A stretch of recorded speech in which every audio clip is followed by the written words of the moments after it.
Hello, it's another edition of Eye on Port. It is proudly brought to you by West Blue Consulting, Ghana Community Network Services, that's GCNet, and also Ghana Oil Company Limited, GOIL.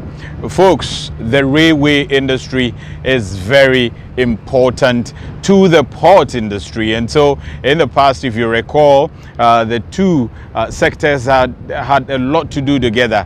We even had Ghana Ports and Railways Company in the past.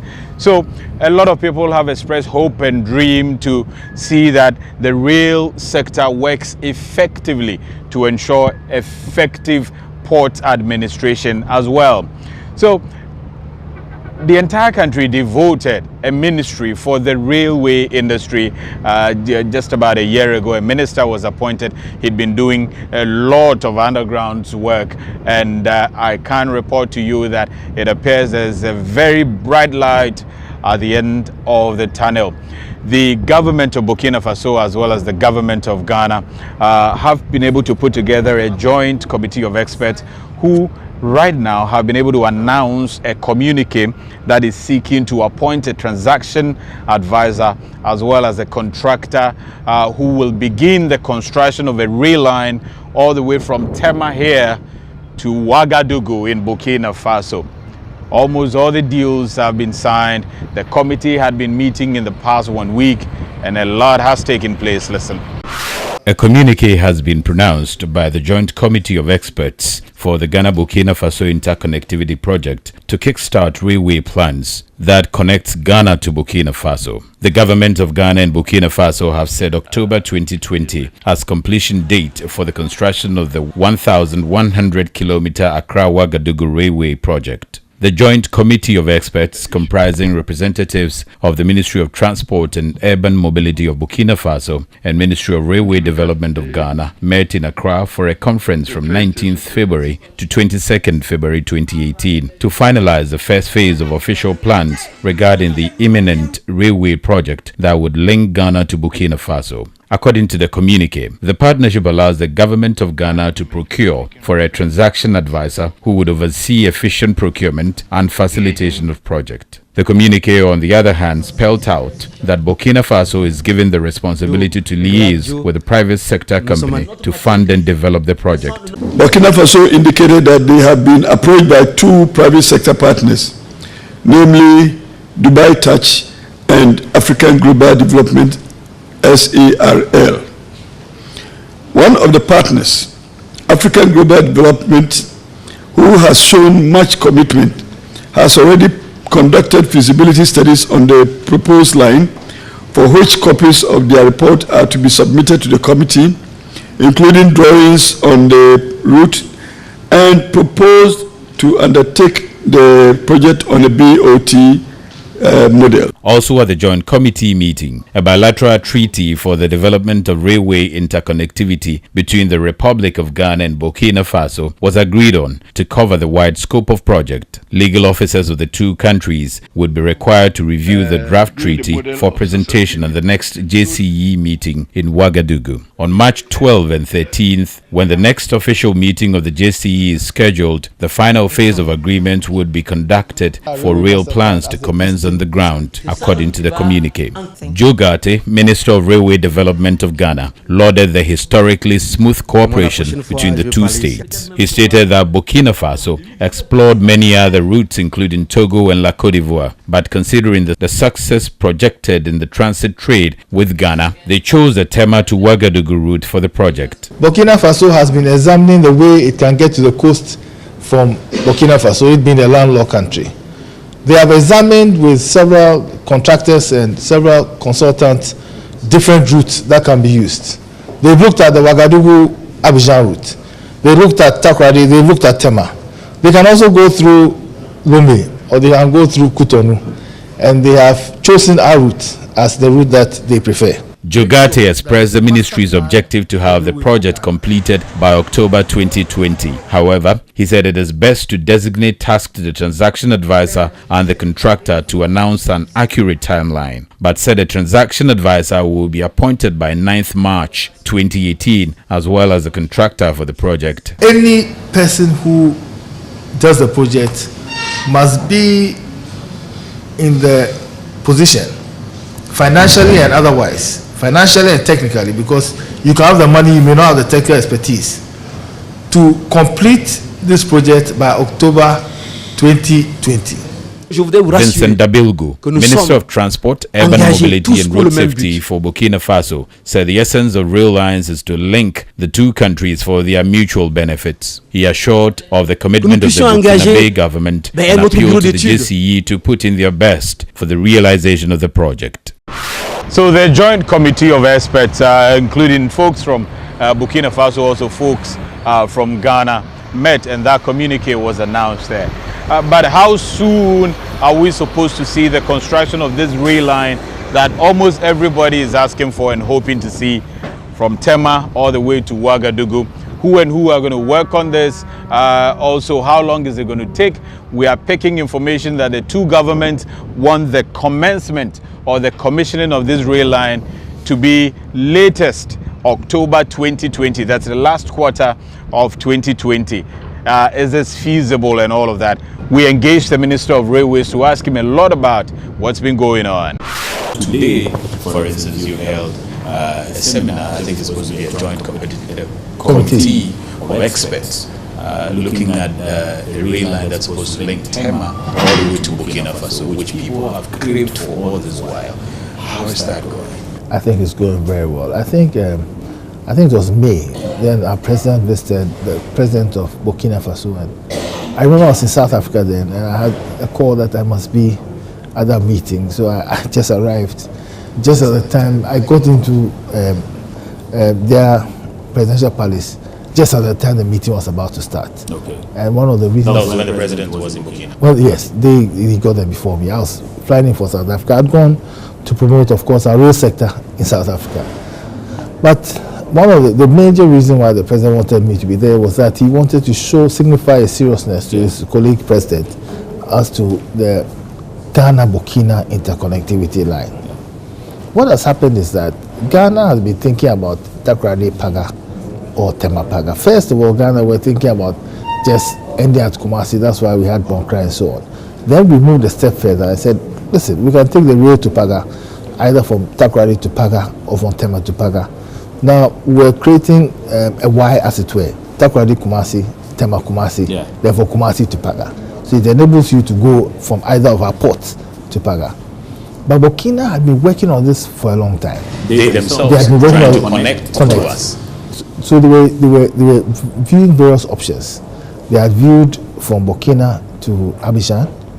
They had viewed from Burkina to Takoradi. They had viewed from Burkina to Accra. And they have also viewed, I believe, Cotonou and Lomé. And they had come to the conclusion that their preferred destination was through Ghana. And so that is when the president went there with his colleague president, and it was sealed that we should do this thing together. We started talking together, but things were not going as fast as we wanted to go. So we agreed that we'll meet every 2 weeks in Accra. Okay, this is the third meeting. I'm happy to report that this meeting, we've been progressing slowly, steadily, but excellent results. At this meeting, we agreed 3 things. It is clear that Burkina, contractors from Burkina, people who have approached the Burkina government, have done quite a lot of work. We examined the 3 routes. They have feasibility studies. They have all kinds of studies, and they claim, or they allege, or they say that they have the capacity, technical and financial, to execute the project. One of them has done a presentation to our joint committee of experts on the invitation of the Burkina government.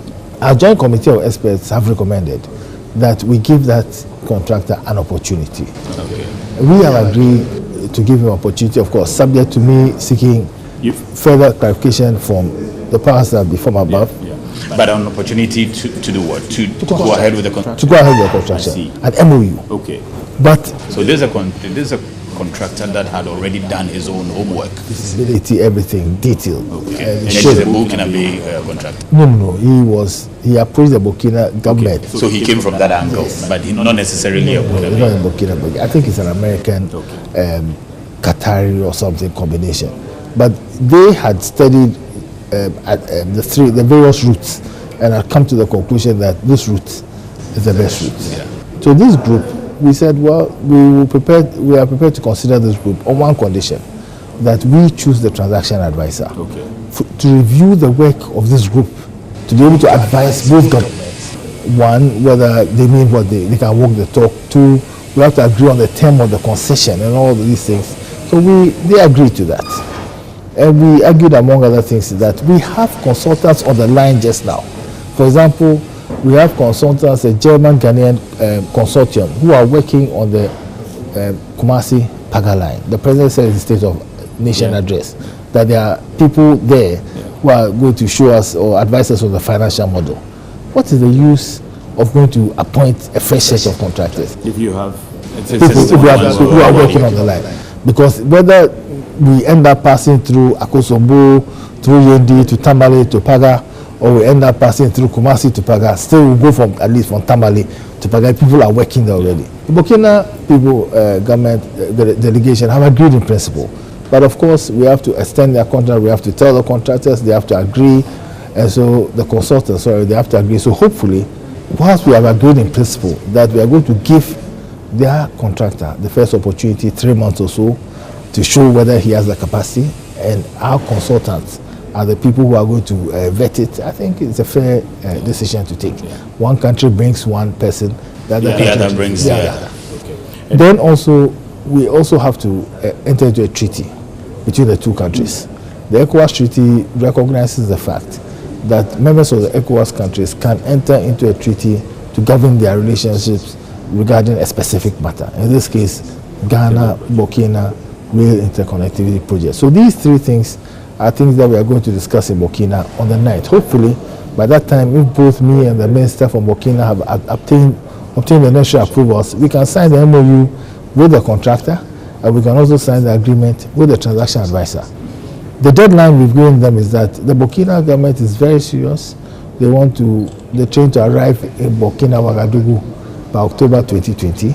The election is November 2020. I think they want it to arrive. They haven't told me that, but I mean, they may want when it arrives in Burkina, it will have to pass through Ghana. So definitely we'll get to Ghana by that period. That will resolve my problem. This really should be a welcoming news to a lot of people, because at some point, particularly those in the port industry, at some point we've had a whole inland port that was built by the Ghana Shippers Authority, hoping to take care of the northern part of the country. But because of the rail connectivity, the lack of it, we haven't been able to utilize this facility. A lot of people have been dying to see this rail connectivity coming. So this definitely will be welcoming news. And for those who have been wondering, does he mean it? Does he mean that by 2020, assume middle or end or last quarter of 2020, we should be seeing a rail line hitting that route? What would you say to them? Have the doubting Thomas? Well, you've answered the question. And the answer is in the last sentence, you were doubting Thomas. You know, when Thomas said he doubted, what did Jesus say? Jesus said, look in my palm, feel it. Now that you've seen it, do you still doubt? So the doubting Thomas is, let's wait to then. What do you want them to see? Just like Jesus demonstrated. The real light. And when you use it, they can see that. Before October. And before then, what can they see to signify the seriousness? You mentioned that the next 2 weeks or so, we should be getting something coming from your meetings in Burkina Faso. Yes, you will get an MOU with the contractor. Hopefully, we'll get an agreement from the Burkina government on the transaction advisor that we are using. We've agreed that we should recommend it to them. We are going to recommend the same transaction advisor who is working on Kumasi Paga, just extend it to Burkina. Then we have to agree on the financials and so on and so forth. And then we'll get also the draft treaty. The transaction advisor will be given the terms of reference, the marching orders, to ensure that the contractor has the financial and technical ability to finish within that time. And you see, what should we see? We are not going to wait to reach Burkina Faso before we open the line. For example, if we are going to Burkina Faso, if the line reaches Kumasi, if we use that route, or if it reaches Ho, if we use the other route, we can open Ho. Yeah. We don't have to wait for it to reach Burkina Faso. So we have an advantage. As the line is progressive, will be opening. People will see the eastern line. The eastern line, I'm saying that by June, July, we should be able to reach financial closure, and we shall start this year. And the western line has started. So where are they starting from? Should this go on? Are we starting from Ghana? We're starting from Burkina coming in? You see, the thing about and I'm not an engineer, Yeah. but you see, you carry rail with rail. You carry the track and so on, the balance and so on by rail. Yeah. So even though you start preparing the permanent way, you start the clearing, you start the formation from both sections. You can start the terminals and so on, like a jigsaw puzzle. But in terms of laying the track laying, you start laying it from the coast. Okay. Because that's where the steel comes in, that's where the ballast comes. So as you lay it, then you are laying it. Yeah. Then you move from there and then continue. So, as far as the track laying is concerned, it will There's a start. possibility that will start. It will start from the, not the possibility. It will start in the south. Okay. Because you can't carry the track, the steel tracks and the ballast by road to Ouagadougou and start laying from there. No, it's too expensive. We're getting a lines before Ouagadougou gets the line. Not hopefully, we will. God has put us on the coast. That's what I've been trying to tell you. That's advantage. That's advantage. But the other thing has been the issue of workers, jobs, job creation when it comes to projects like this. How much is involved for the local people in terms of jobs? The processes going forward. How much of local involvement can be in this? You know, if you pay a visit just now to Sekadi Takrady, to Kojo Krom, and to location, you will see the activity that is going on there. 2 days ago, at the Achimota station, they have started engaging people doing medical tests and so on, where they are going to put people on the Accra-Nisawum line for rehabilitation. You see, let me say something, if you give me the opportunity. Our line before independence was a narrow gauge. We are now doing the standard gauge, that's the modern rail. But you are not going to kill the narrow gauge completely. When you go to Spain, they have 3 gauges. They have the narrow gauge, they have the standard gauge, and they have the Siberian gauge. All you are going to do as far as our line is concerned is that from Kojo Krom or from Sekedi Takrady to Takwa, and from Accra Tema to Insawum, maybe to Koforidua, will have the narrow gauge. Okay. Along the narrow gauge will be the standard gauge. Yeah. So you have 2 trains going there. You have the slower train which stops everywhere, and you have the faster train which is going on the narrow gauge. Because that is what we can save off on our old formation. And when you go and see the amount of work it has created, even in terms of the rehabilitation in the Western region, to answer the question you're asking. And we have a policy which we call the Community Railway Engagement Policy. You don't bring people from Takrady to go and work in Tamale. Whilst there are people in Tamale who don't have jobs. Who can do the same. So everywhere you go, you make sure the majority of the people who are working come from the area. It does 2 things. It gives the local community ownership. Because you see, after you build the line, you need people who man it consistently. If you go everywhere in the world, you see that there are people who are working on the line. You need people who man it, first of all. You need people who own it. And be proud of it. And be proud of it. And so majority of the people who will be engaged from the area where the line is going. So the people of Ghana should just wait for a while.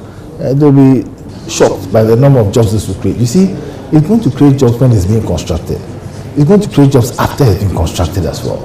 Because you see, the economic activity that rail brings is unimaginable. Yeah. I mean, you are from the port sector. Look at the port of Tema.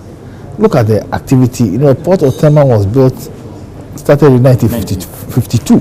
And that was when Tema, the city of Tema, was thought about. It was 1960 when they started Committee 1 for the first time. Look at Tema today. Yeah. Look at the people. So we are. And again, you know, the expansion is coming up. That's going to obviously increase the size of the port by about 3 or 4. I've been told. Yeah. We visited. Very huge. We were told that that's going to be the biggest port in Africa.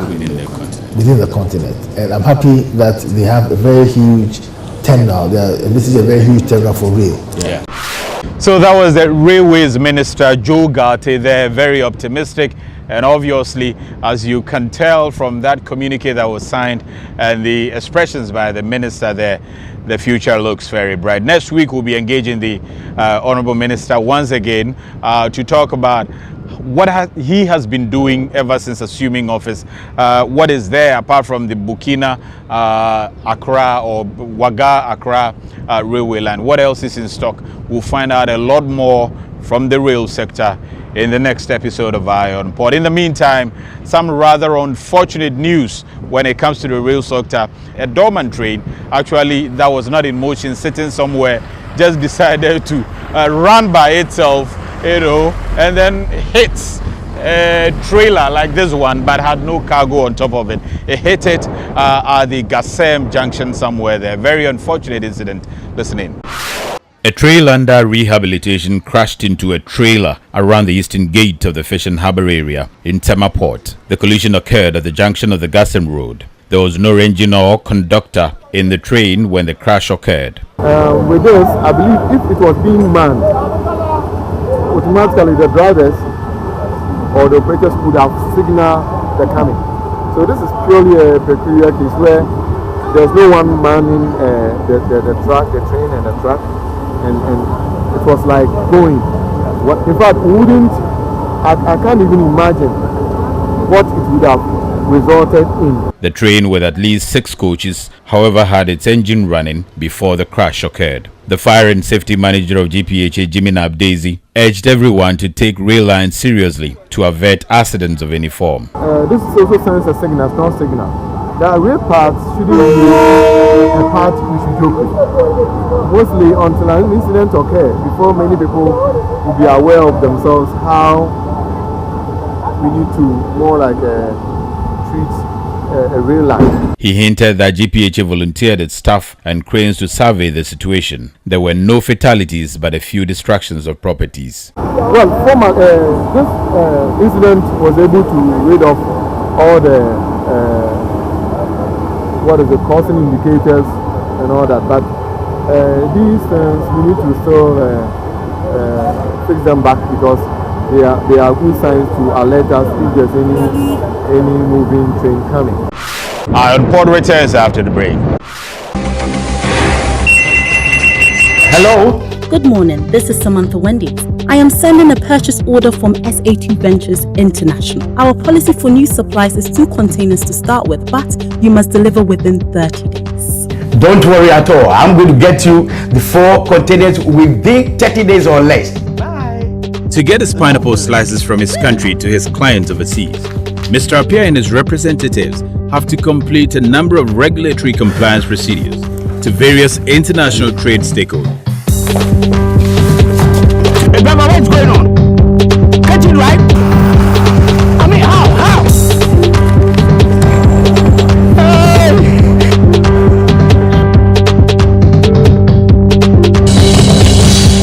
Using single window, Mr. Appiah has completed all his international trade procedures through one portal. He has registered his company information, applied for the necessary permit, certificates and licenses, and all that remains is for him to get a text alert for clearance and movement of goods. And that's how simple facilitating international trade could be in a single window environment. You can offer competitive services to your trading partners in China, America, even here in a simpler, faster, and cost-effective way. Single window, the only way to Ghana's economic growth is in our hands. When cleaning your vehicle by valeting, steaming, waxing, or polishing, make sure the engine is also sound. Servicing your vehicle with Gold synthetic oil and any quality Gold oil massages the engine, removes deposit, protects it from wear and tear for longer lasting performance, and makes your vehicle feel pampered.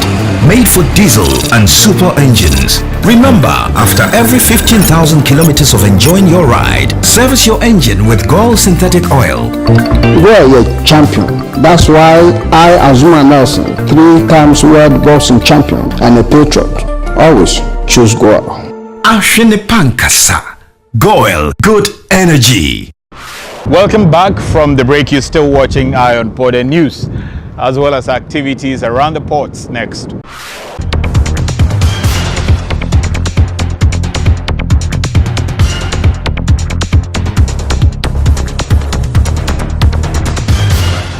The Ghana Shippers Authority has held a sensitization workshop for haulage drivers to discuss road safety along Ghana's corridor. Non-compliance to road safety regulations has led to accidents, delays and extortions on the country's transit corridor. The Chief Executive Officer of the Ghana Shippers Authority, Benonita Bismarck, said the authority, in line with its mandates of promoting and protecting the interest of shippers, is collaborating with stakeholders of the trade and transport industry to make it efficient and competitive. The Republic of Ghana has, in compliance with international agreements, protocols, conventions and other accords, offered its territory as a corridor for its landlocked neighbors to transit their goods to and from these countries.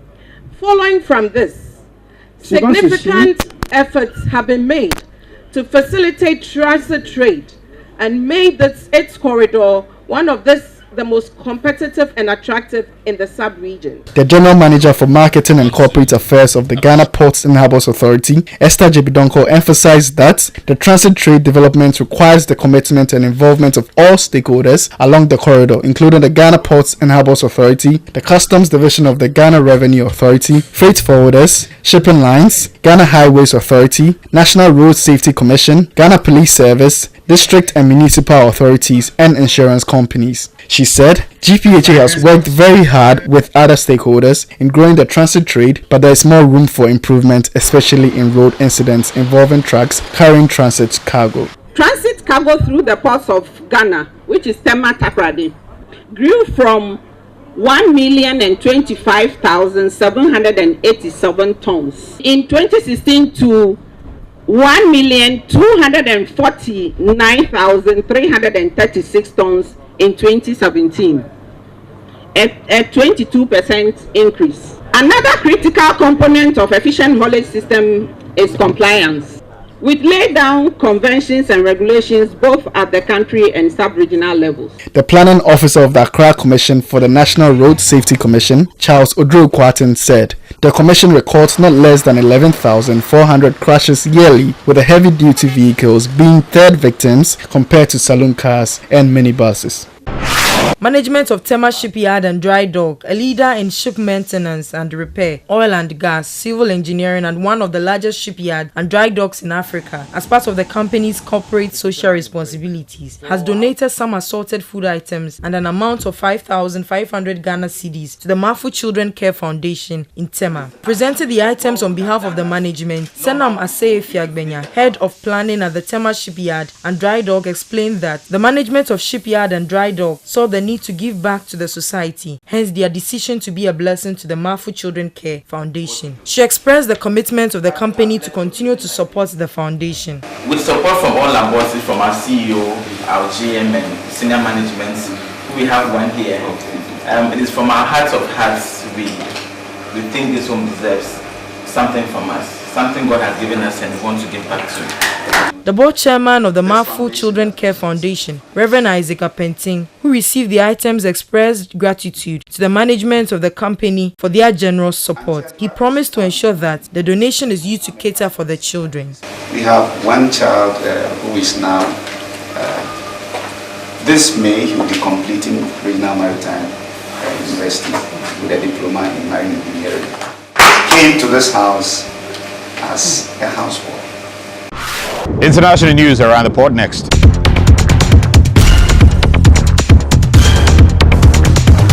Six pirates armed with AK-47 rifles in a speedboat repeatedly attempted to board a crude oil tanker off Bras, Nigeria on February 19, 2018. The pirates made 7 attempts to hook an aluminium ladder on the tanker's railing but were unsuccessful due to the ship's evasive maneuvers. They then fired upon the tanker and moved away. Dubai-based terminal operator DP World has launched new arbitration proceedings in London against the government of Djibouti over the latter's decision to terminate the concession contract with the company for Dorale Container Terminal, DCT. World Maritime News is reporting that Djibouti terminated the concession contract awarded in 2006 to DP World for the operation of DCT. In December 2017, Sri Lanka's port of Colombo reached 6.2 million containers for the first time in the port's history. The port recorded a 16.4% year-over-year increase in its total container throughput as it handled 564,155 TEUs in January 2018 compared to 484,866 TEUs seen in the corresponding month a year earlier. The transformation of Maersk Group from a conglomerate to an integrated global container logistics company is expected to take between 3 to 5 years, the Danish giant revealed during its Capital Markets Day held on February 21, 2018. 1 year into its new strategy, AP Moller Maersk claims to have already started unlocking value from its integration in the form of improved terminal utilization, improved inland services, optimized hub operations, joint production planning between Maersk Line and Maersk Container Industry, and cross-selling across the brands. When cleaning your vehicle by valeting, steaming, waxing or polishing, make sure the engine is also sound. Servicing your vehicle with Gold synthetic oil and any quality Gold oil massages the engine, removes deposit, protects it from wear and tear for longer lasting performance, and makes your vehicle feel pampered. Made for diesel and super engines. Remember, after every 15,000 kilometers of enjoying your ride, service your engine with Gold synthetic oil. We're a champion. That's why I, Azuma Nelson, 3 times world boxing champion and a patriot, always choose Goil. Ashene Pankasa. Goil, good energy. Schedules of vessels that are sitting in the port, like that one that is just arriving, and those are the anchorage, also those expected in the coming week, plus the Bank of Ghana exchange rate you need to know to clear your goods from the port are all next.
That's it for this week's episode of Iron Pod. We'll be back same time on this platform. Thank you for watching the program. Also thanks to the entire crew: Robert Nyantechi, Godwin Kabuti, Solomon Anderson, Jobo, Joe Lavo, Flavia Moesi, also executive producers Abna Sewa, Opokufosu and Esther Jebidonko. Thanks for watching.